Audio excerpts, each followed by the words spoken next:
የሰውነት ስብ ወይም ደግሞ ክብደት ለመቀነስ ብላችሁ የተለያዩ ነገሮችን ትሞክራላችሁ። በተለይ ደግሞ መመገብ የሌለባችሁ ምግቦች ትመገባላችሁ።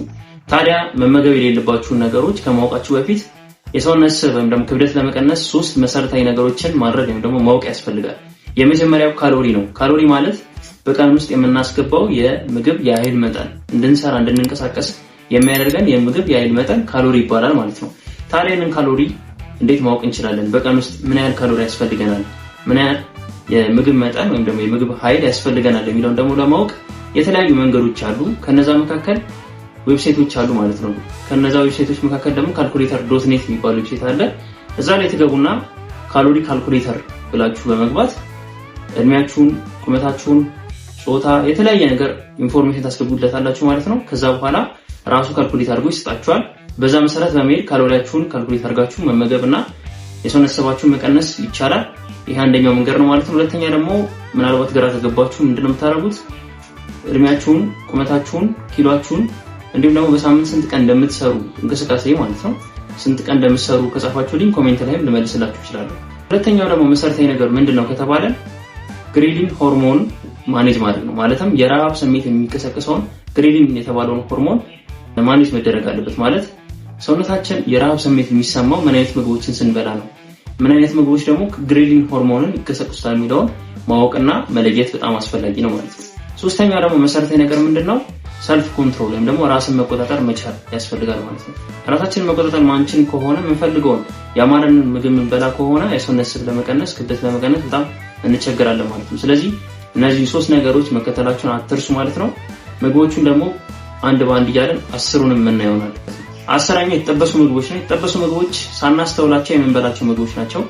በተለይ ቡፌ ሲቀርብልን እንደነ ጥብሳ ጥብስ ተብሎ የሚቀርቡልን ነገሮች ምንድናቸው ማለት ነው? በጣም ከፍተኛ ካሎሪ ያላቸው የሰውነት ስብ በምትቀንሱበት ጊዜ ሊያስቸግራችሁ የሚችል ነው ማለት ነው። ምክንያቱም የተጠበሱ ምግቦች ላይ የሚገኘው ብዙ ፋት ምን ያደርጋል ማለት ነው? ሰውነታችን የስብ መጠን እንዳይቀንስ ክብደቱን እንዲጨምር የሚያደርግ ነው ማለት ነው። ምክንያቱም አንድ ፋት ብዙ ካሎሪ ይኖረዋል።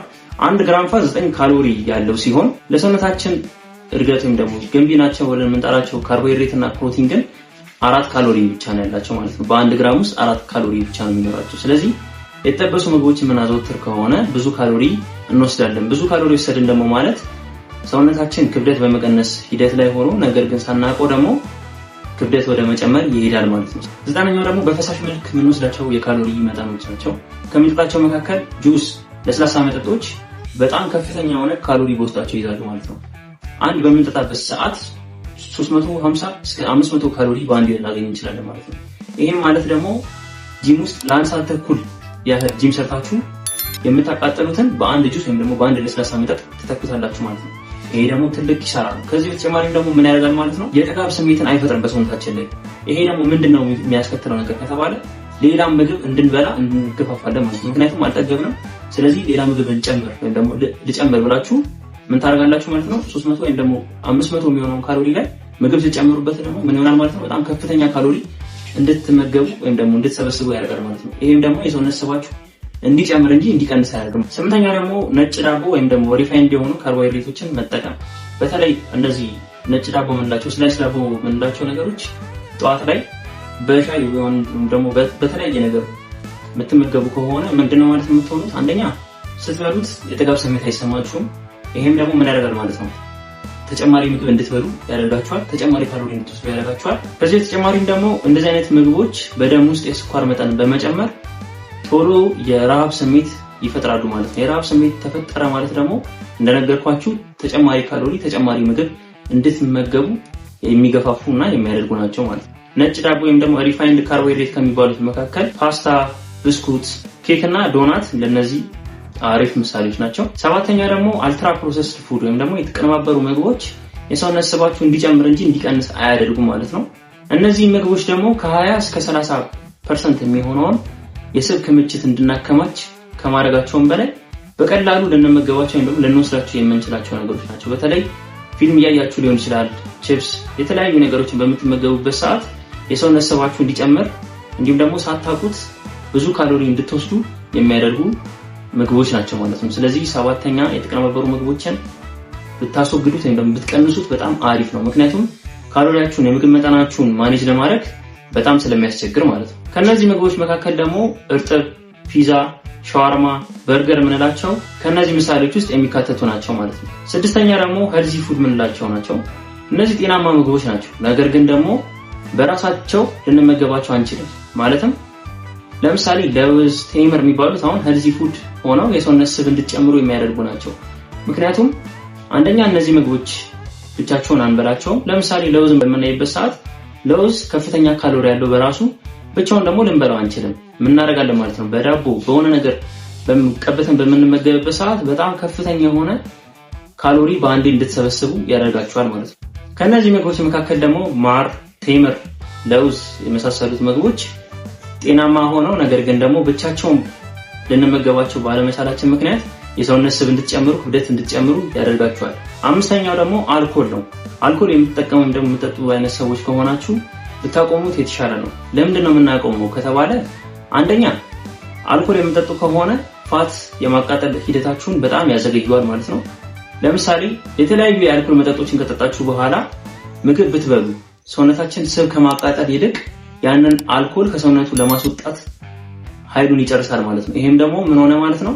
የሰውነታችን ስብ ክምችት እንዲጨምርና ደግሞ ክብደታችን እንዲጨምር ያደርጋል። ክብደት መቀነስ የሚባለው ነገር ይቀራል ማለት ነው። ስለዚህ አልኮልን ማስወገድ በጣም አሪፍ ነው። የሰውነት ስብ እየቀነሳችሁ ክብደት እየቀነሳችሁ ከሆነ ማለት ነው።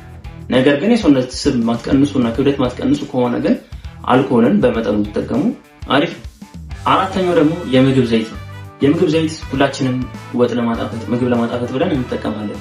ይሄ ደግሞ የምግብ ዘይት የምንለው ደግሞ በአንድ ማንኪያ ከ350 ካሎሪ እስከ 500 ካሎሪ ድረስ እንድንወስድ ወይም ደግሞ ሰውነታችን እንዲቀበል ያደርጋል ማለት ነው። ይሄም ደግሞ ምን ይሆናል ማለት ነው? በዚህም ውስጥ ከአንድ ሰዓት ተኩል በላይ የምታጠፉትን የካሎሪ መጠን ይተካዋል ማለት ነው። ችግሩ ይሄ ብቻ አይደለም።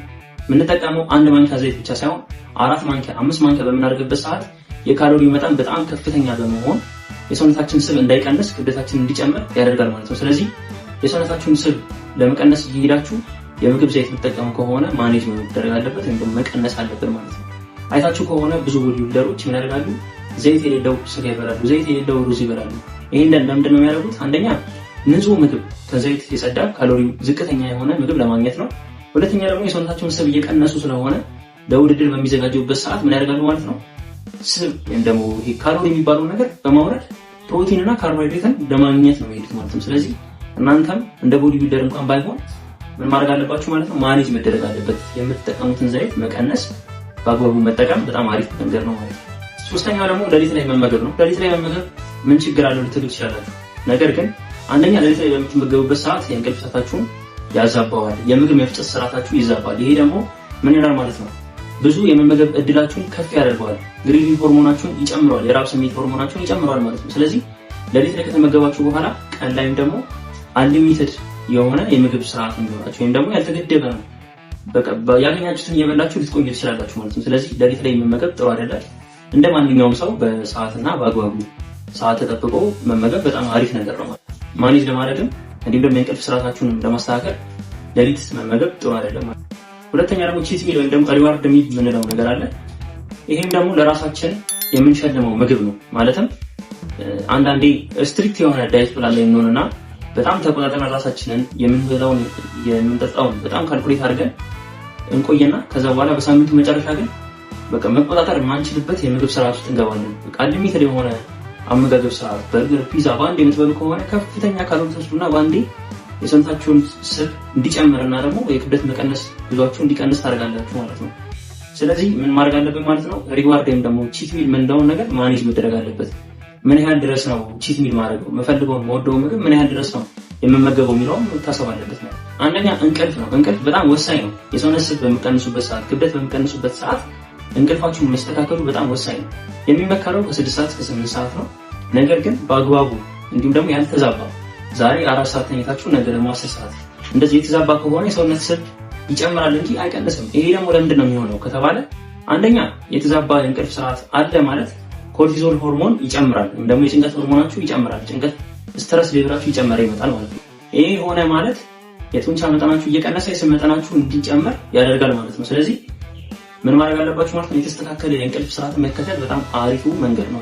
ከዚህ በተጨማሪ ደግሞ እንደ ቦነስ የምሰጣችሁ ነገር ምንድነው? ውሃ መጠጣት።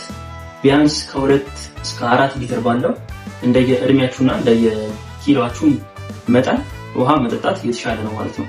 ውሃ መጠጣት ስንል ለስብ እንዴት ሊያግዝ ይችላል ካለን አንደኛ ውሃ መጠጡ ከሆነ ዳይጀስቲቭ ሲስተማችሁ የተስተካከለ ነው የሚሆነው። ሰውነታችን መጠቀም ያለበትን ምግብ ኒውትሪየንቶችን በአግባቡ መውሰድና መጠቀም ይችላል ማለት ነው ውሃ መጠጡ ከሆነ። ነገር ግን ውሃ መጠጡ ከሆነ ደግሞ ያ ፕሮሰስ በጣም ይዘገያል። ይሄም ደግሞ ስብ የማከማቸት እድሉ ሰውነታችሁ እየጨመረ ይመጣል ማለት ነው።